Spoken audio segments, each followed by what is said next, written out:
xog lagu kalsoonaan karo ayaa sheegaya in xafiiska madaxweyne Farmaajo uu ka socdo dhaqdhaqaaqyo siyaasadeed oo xoog leh taasi oo la soo warinayo in qorshayaal cusub la dejinayo. qorshaha waxaa si wada jir ah u dejinaya madaxweyne Farmaajo, la taliyihiisa amniga qaranka Fahad Yaasiin Xaaji Daahir, wasiiro iyo xildhibaano ka tirsan dawladda, iyo sidoo kale la taliyaasha gaarka ah ee madaxweynaha. xubno ka tirsan madaxtooyada ayaa noo sheegay in ay socdaan qorshe lagu magacaabayo ra'iisul wasaare cusub kaasi oo bedel u noqonaya Maxamed Xuseen Rooble oo ku fashilmay shaqooyinkii loo igmaday. suurtagalnimada waqtiyada soo aadan amaba maalmaha soo socda ayaa la sheegay in lagu dhawaaqi doono ra'iisul wasaaraha cusub ee Soomaaliya si uu hawsha doorashada meesheeda uga sii wado, maadaama injineer Maxamed Xuseen Rooble lagu eedeeyay dhul dan guud ah oo uu dhisanayo iyo sidoo kale in uu faraha la galay shaqooyin aan loo dirsan.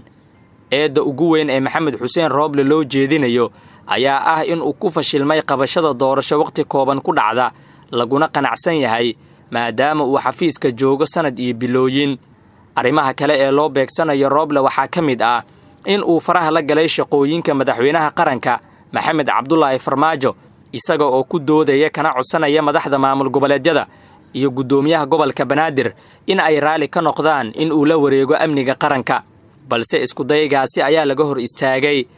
dastuurka ku-meelgaarka ah ee Soomaaliya ayaa dhigaya in madaxweynaha uu yahay taliyaha guud ee ciidamada qalabka sida. waxaa kale oo dastuurku dhigaya in madaxweyne Farmaajo uu amniga kala wareegi karo kaliya madaxweyne cusub oo la doorto. shirka golaha wadatashiga qaran oo weli ka socda magaalada Muqdisho ayaa lagu heshiin waayay arrinta amniga, taasi oo halis gelisay shirka.